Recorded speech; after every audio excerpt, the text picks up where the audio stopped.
Hey my friend, Sam Haymart for Test Driven TV. Today we've got the 2016 Toyota Tacoma TRD. This is the Mac Daddy when it comes to the off-road equipment model for the Tacoma. Now next year obviously we've got the TRD Pro. That's a little bit more intense, but this is it right now for 2016.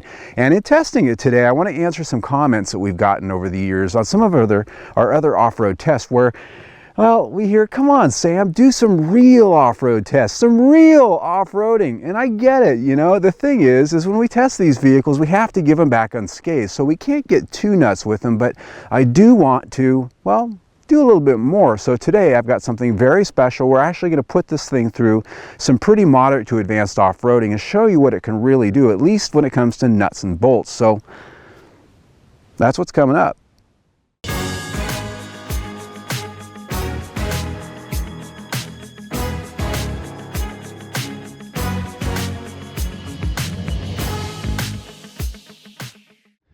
Now before we get started out on the trail, I do want to sort of go over a few things here stylistically. The first thing is obviously this thing was completely restyled for 2016.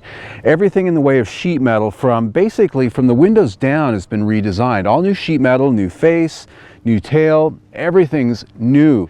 Now the thing of course with these trucks is that they've done something nice here, and that is the face and the grille and the fascia change depending on the trim grade you get. So here we've got the TRD, so down here as you can see, you've got a little bit more of an off-road look. You've got body color here on the grille surround. It has a unique grille. And down below you'll see down there that there's also a little bit of a skid plate going on. It's not quite as robust as the TRD Pro skid plate will be, but a skid plate it is.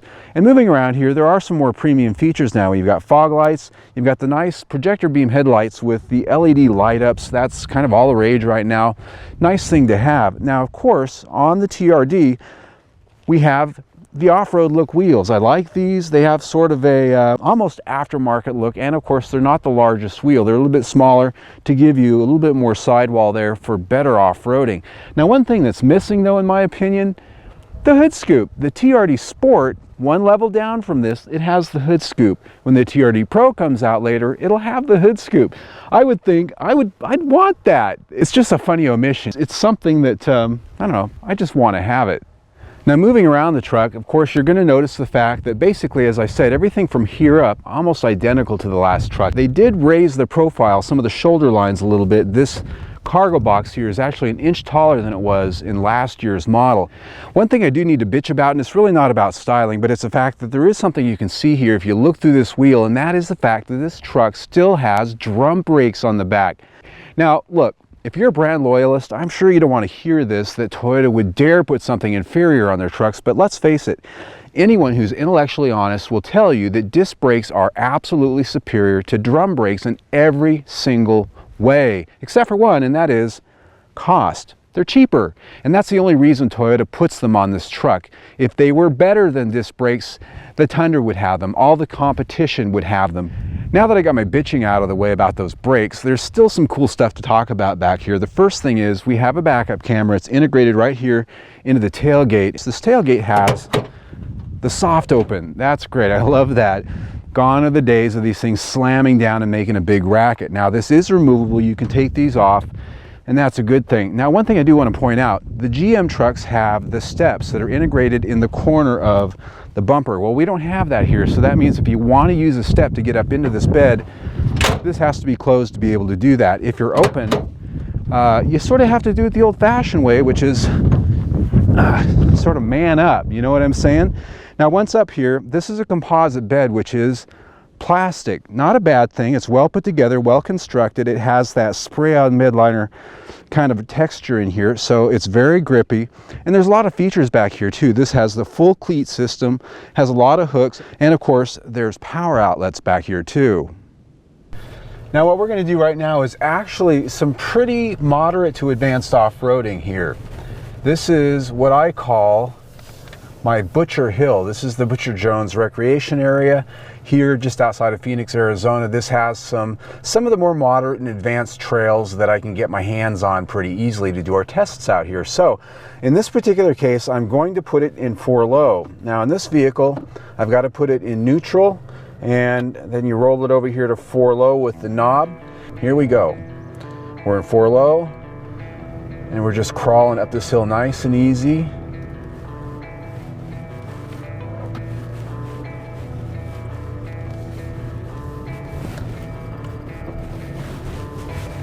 and it does pull quite nicely. When you've got it down in 4 low, the throttle control, the tip in is such that it's very low response. So if your foot's bouncing up and down on that pedal, you're not getting a lot of a kick with the throttle.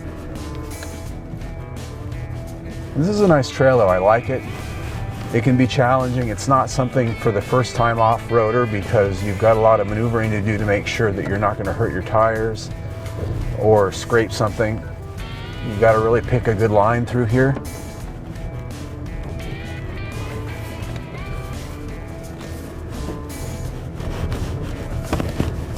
Now, one thing I like about this particular truck is the suspension is pretty compliant. I like the fact that you can get over these rocks and it's not beating you to death, and because it is compliant, the truck has some level of articulation. When you start getting into these twists and moguls, you don't feel like the truck's just completely so rigid and stiff that it's not keeping all 4 of those wheels on the ground in a way that you'd want.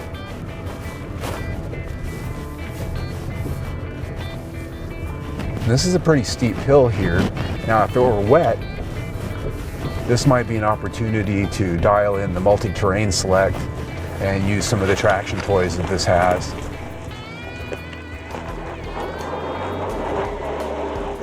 No sooner did I say that, I came across a mogul that twisted the truck beyond its articulation limits and I lost traction. A quick press of the button to lock the rear diff and I was on my way.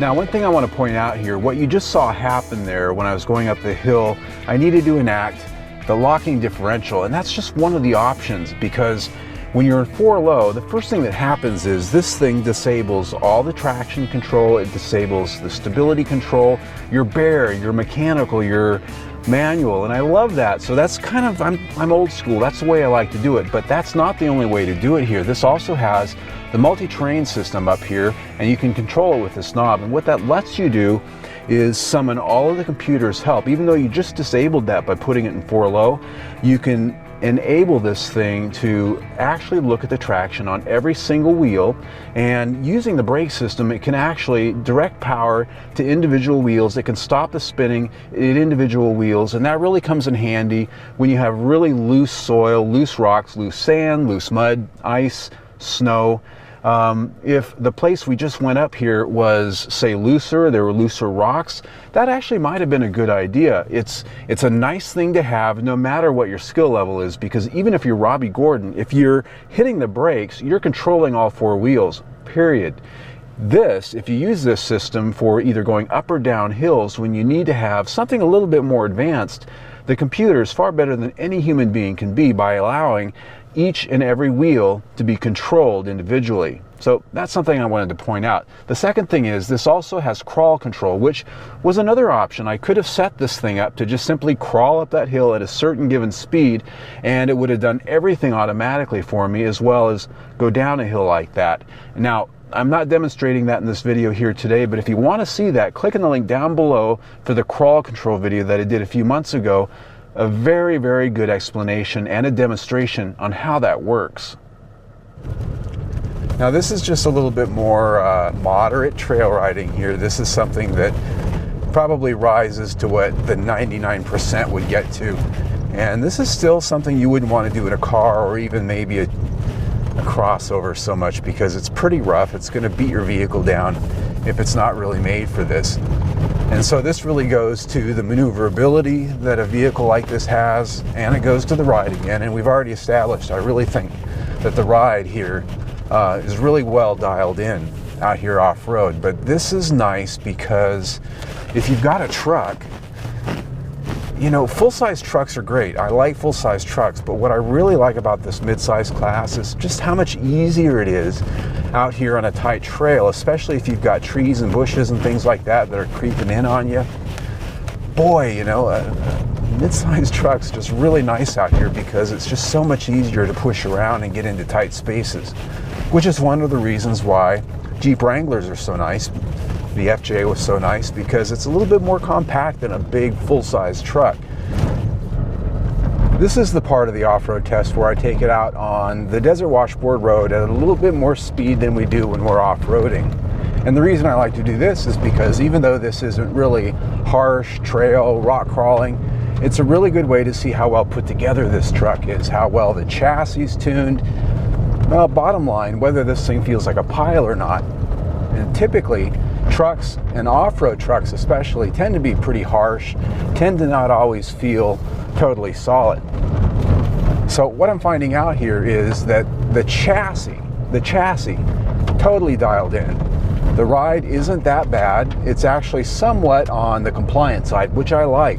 I like that in an off-road vehicle because if you really want to be able to blow and go out here, you don't want the thing beating you to death. And so that's a good thing. The steering, I'm not getting any kickback when I go over bumps, when I go over ruts. I'm not getting kickback to the steering. I'm not feeling any kind of a rattle and shake in the suspension. These are all wonderful things. And the handling out here too. Some of these corners I've gone around, they're kind of tight. They're gravel road corners. And so a lot of times I get a little bit of slide out in the rear, a little bit of push in the front that I don't expect. And here it seems pretty balanced. And the stability control does step in pretty quickly on this truck. It really doesn't let you get too loose too quickly, which I like too, because, well, that's just safer for everybody. Now, the one thing I will point out that I have noticed here is that there's a lot of rattling going on with the interior trim, especially over this vibrating surface with the washboard. A lot of rattling in the dash, a lot of rattling in the door panels, a lot of shaking, a little bit more than I'd like.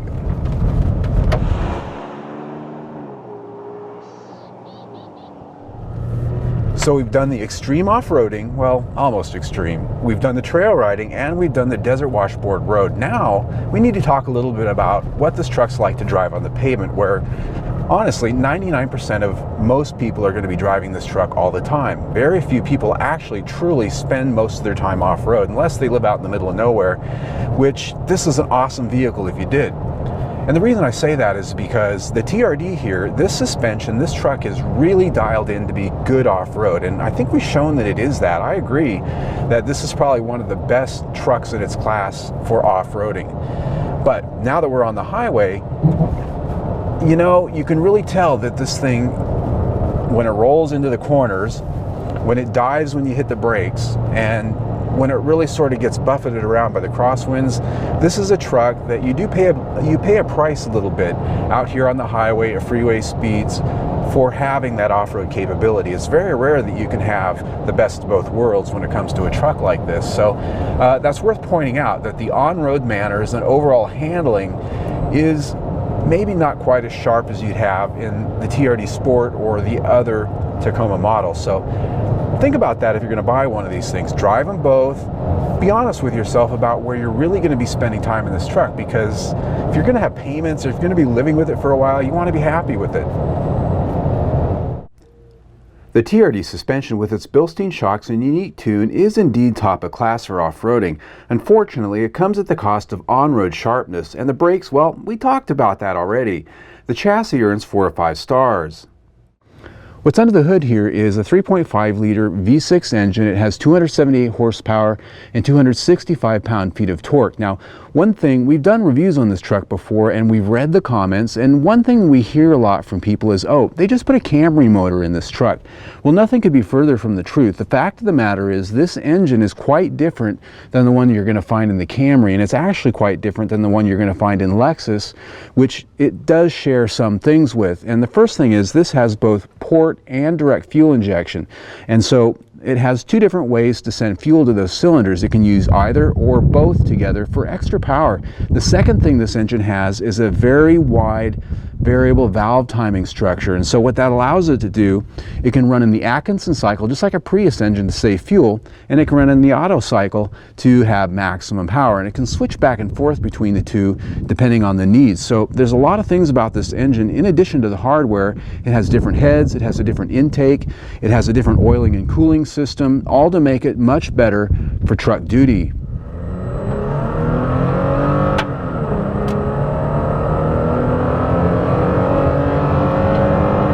And 65. So the thing that most strikes me about this engine, even though it has more power than the old 4-liter engine, is the fact that it still works pretty hard to move this heavy truck around. And that's something that really comes to fore out on the highway, out on the freeway, when, say, you're starting to head up a hill or something like that. A lot of times, like now, it has to go down a gear just to keep you at the same speed, especially going up hills, if you get a crosswind or something like that. And if you have to pass, even mild passing on the freeway, it often needs to drop down a gear to really get you moving. And that really has to do with the fact that even though this has more torque than before, it's still not a great deal of torque. This is a heavy truck. And the only thing I would really say to that is the fact that it would be great if Toyota would just put the diesel in this thing. That is where the torque's at. It's not about horsepower in a big heavy vehicle like this, it's about torque, and that would even pay dividends off-road. And what we found out, it does quite well there. Out here in the real world, while you're on the highway and you're trying to keep this thing at 65, 70 miles an hour, the engine works pretty hard. Overall though, I put this powertrain at 4 or 5 stars. This interior got quite a bit of a makeover for the 2016 model year, and I'm talking about an all-new dash, door panels, and a lot of the things that are visual, plus a pretty healthy upgrade in technology. And because we're in a fully loaded version of this truck for all intents, it doesn't have the bank of blanks down here on the center stack. I like that. That's one thing with Japanese brands. If you don't get the fully loaded models, you've always got these big blanks in your dash. It really tells you didn't spend the money. So I like the fact, at least I'm looking at things with writing on them and things you can touch and buttons and whatnot. And of course, there are a lot of great features here. The center stack is just well laid out. Everything's easy to reach. One feature down here in the center stack I do like quite a bit is the Qi wireless charger, and the best part about it, there's an on-off switch right here, because my phone, I actually can't use it. It's compatible with the charger, but I've got a case on it. My phone actually overheats if that wireless charger starts charging it up, and some of the vehicles I get in, it's automatic. So here it's nice to be able to toss it down there and not worry about that. The rear seats fold down in a 60-40 split for a nice flat load floor. This is pretty nice, but removing those headrests to get the whole thing down is a pretty big chore. It's kind of compact back here, as you can see. I'm pretty snug. Now these seats not all the way forward, not all the way back, and my knees are already up against these. Also, the seat cushion's pretty low, so my knees are perched up. I'm sitting down in here. If I were on a long trip, that probably wouldn't be too comfortable. Now the other thing is there's no HVAC vents back here, and there's no power ports for any devices. So really, this rear seat isn't quite as, well, commodious as, say, you might find in a GM vehicle, not only in space, but in terms of utility. Now overall, I spent a lot of time, as you saw, I was out doing a lot of driving with this thing, and so during our video shoot for this test drive, I spent 2 full days behind the wheel of this truck. And the one thing I have to tell you about these seats is I like the cloth. It's very breathable, but what I found is after sitting in this truck all day long, when I got home, I was ready to get out of these chairs. They weren't that comfortable for me. Now I weigh right around 165 pounds. Maybe if I was a larger guy, they'd be a little bit more supportive, but I find that these cushions are a little bit short. They don't come all the way out and do a lot of support, and just the way you sit, for some reason, by midday, I was really tired of sitting in these things, but everybody's different. The other thing I need to point out is they don't have a lot of adjustment range. They certainly don't offer power seats, but what manual adjustments here, there's not a lot of adjustment. You got fore and aft and recline, and really 1 or 2 other little things, and that's it. So if you do have a problem finding comfort here, there's not going to be a lot you can do about it. At least you do have a tilt and telescoping steering wheel, so you can at least get a good driving position, and I think some drivers are probably going to be fine with that. There is a little bit of a hard plastic thing going on in here. They didn't really dial in a lot of soft touch materials here, so the material quality is, well, it's 4, which is what I give this entire interior for a score, 4 stars. The audio and navigation system in our tester was the Entune with 7-inch touchscreen that I've generally praised in most Toyota vehicles. The audio quality is reasonably good, the navigation and menus very easy to use. There's no Apple CarPlay or Android Auto yet, so technology's earned 4 or 5 stars. My last measure with test drives is quality. The Tacoma has Toyota reliability, no doubt, but it still has that tinny feel when you slam the doors and the hood, especially the hood. The plastics are cheap here and there, and the body fit wasn't so good on this particular truck. Quality score comes in at 4 or 5 stars. Alright friends, rounding it up on a really windy desert day out here for the Tacoma TRD Pro, let's have a look at the specs. And as you can see right here, Pricing on this one right around $37,000, $38K. That is pretty much topped out for this truck. Now, if you look at the Chevrolet Z71 Colorado, as well as the all-terrain, the Canyon from GMC, you can spend that much, and you can even spend a little bit more because they do offer quite a bit more in terms of feature content and option packages than Toyota does. And so in that way, when I look at value, I always have to look at how does it compare with those for the money. And I have to tell you, this truck, even though it had the refresh, it's starting to feel a little bit old. There's just some features it doesn't offer inside and out when it comes to luxury and tech features that you can get in those, even though this does have some off-road capability that's probably, well, maybe arguably beyond those trucks. But nonetheless, I put value at 4 stars. When you put that in with everything else we've already talked about, we're at 4 stars for the review. I'm Sam Haymart for Test Driven TV. I hope you enjoyed the ride. Little personal story. I'm older than I probably look. I grew up in the 80s. That was the time I came of age with cars. And back then, the Toyota 4x4 was the iconic vehicle. If you were a teenager, if you wanted something hot and cool, it was the Toyota 4x4. That was it. It was either that or a lowered Toyota 2x4 pickup that was part of the mini truck craze. But, you know, when Back to the Future came out and Marty McFly had his new Toyota 4x4, that was the dream vehicle for most kids my age back then. And back then, almost every other one you'd ever see was tan. Tan. It's that tan color that's on the new ones right now. This very truck, you can get the same color that was just way prevalent back in the 1980s. And that really is a retro touch. I know a lot of the young guys I talk to now, they completely don't get that color at all. They're like, what's that? That's stupid. I hate that. But the people who will like it and do appreciate it are the people who most likely can actually afford this truck. And that's people my age that were around back in the 80s and really loved that color.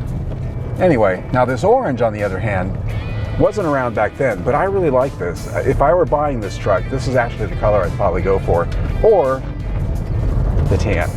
Anyway, if you like the test drive you just saw, click on the big red link right there on your screen. I'm not going to point to it because I'm really kind of trying to keep this thing on the road. Subscribe to our YouTube channel. We test drive 1, sometimes 2 vehicles every single week. Woo!